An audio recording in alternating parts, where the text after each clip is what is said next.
Hey guys, what is going on? In this video, it is iPhone season, as you can tell. So pretty much in front of me, we have 3 different devices, 3 different videos to unbox these devices and take a peek at them. We do have the iPhone 15 Plus in yellow, the iPhone 15 Pro Max in blue, and the Apple Watch Ultra 2. So pretty much for all of these devices, I'm just going to do an unboxing on each one, just to give you my first impressions and see what is in the box of each one, which we pretty much already know what's in them. It's just going to be a cable and potentially a charging cable itself. Other than that, we are upgrading our older devices. Not all of these devices are mine, and there is a reason why I'm getting an Ultra 2 instead of keeping my Ultra 1. We are upgrading my iPhone 13 Pro Max, which is my dad's right now, my iPhone 14 Pro Max to the 15. My dad's getting the 15 Plus. My Apple Watch Ultra 1 is going to my dad, and I'm getting the 2 to replace his Apple Watch Series SE original. Well, it's not really a Series SE, but Apple Watch SE, I should say.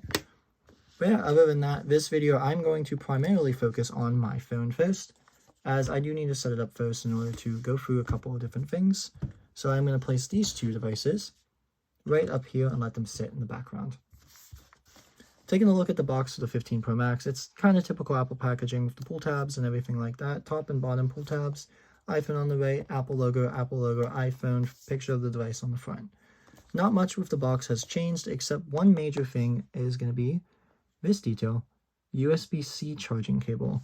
These newer iPhones do only have USB-C inside of them, so goodbye to that lightning port and hello to USB-C charging.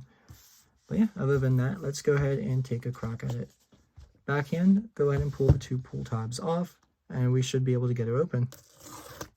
This is the first time I'm seeing the blue color. I did get the blue one, and I'm kind of skeptical about if I want to keep it or not, so we'll find out.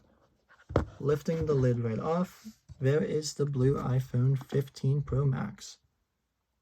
So this blue one is actually pretty light. So that's what they did mention, is that it's going to be much lighter than the actual 14 Pro Max because it's made of titanium now. You can actually feel it.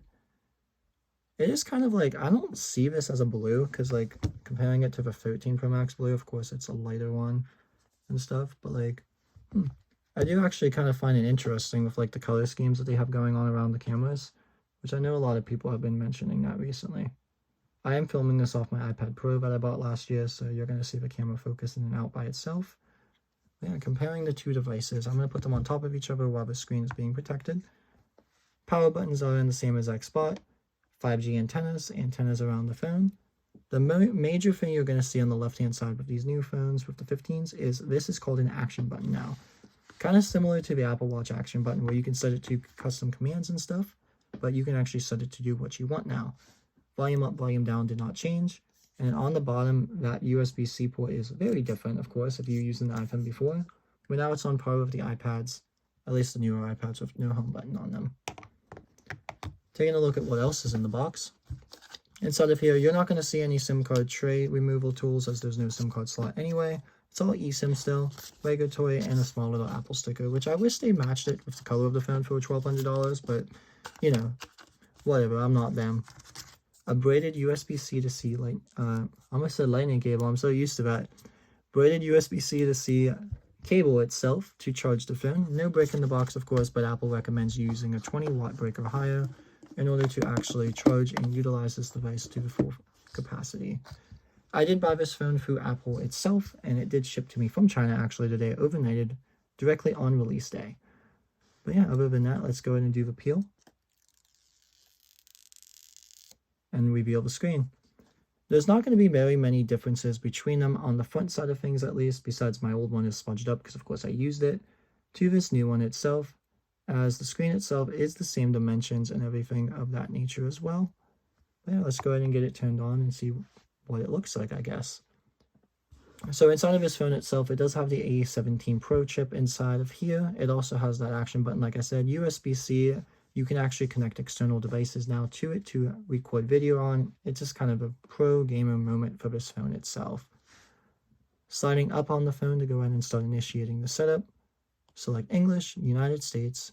I like to do the default one. I do like the iOS 17 kind of layout now. It's kind of cool. Let me put it on my Wi-Fi network really quick and then continue on that, which I'm going to see if my eSIM's active because I did activate this through Apple. So we're going to try to find that out. Okay, so now we're activating the eSIM itself, which shouldn't take too long. And while that's doing that, my old phone should actually deactivate as long as it goes through smoothly. I am signing into my Apple account, which these new features like on the iOS 17 setup is kind of cool. I haven't seen it before today, of course, and I actually kind of like it a lot. I have to enter my old iPhone passcode to give me my little saved passwords back. That way I can log into everything. The rounded corners on this actually feel really nice compared to the old phone. I do have to mention that. So they did end up rounding the corners off a little bit. So it's not like boxy, but it is still boxy, but it's kind of like more rounded.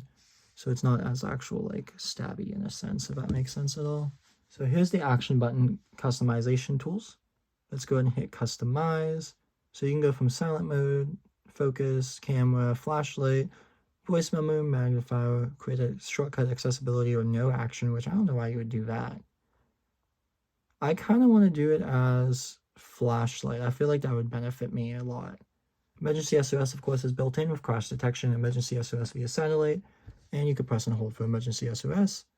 So now we are inside of the phone. Don't steal my Apple ID verification code, please. And my Verizon card, of course, got added as well. So clicking the side button on it, you are able to actually use... Oh, we have to hold it. That's interesting. So we can actually use that side button for the flashlight now, instead of muting the phone itself. Face ID, of course, works amazingly and everything of that nature as well. And you can actually silent the phone inside of the control center now if you don't set that as a custom one. But other than that, this is just a quick look at the iPhone 15 Pro Max and comparing it to the iPhone 14 Pro Max a little bit. So like I said, it is much lighter, at least from what I can tell. I'm not sure if that's exact measurements or not. But yeah, I'm so excited to game on this phone as it is ready for gaming now. Resident Evil should be coming out hopefully soon that I can play on here. Yeah, other than that, cameras are better, of course. I can't wait to take photos and use actual USB-C to charge my phone now and store stuff on the media devices like that. But this has just been a quick look at the iPhone 15 Pro Max. And I just wanted to show you guys my experience of unboxing it and my first impressions.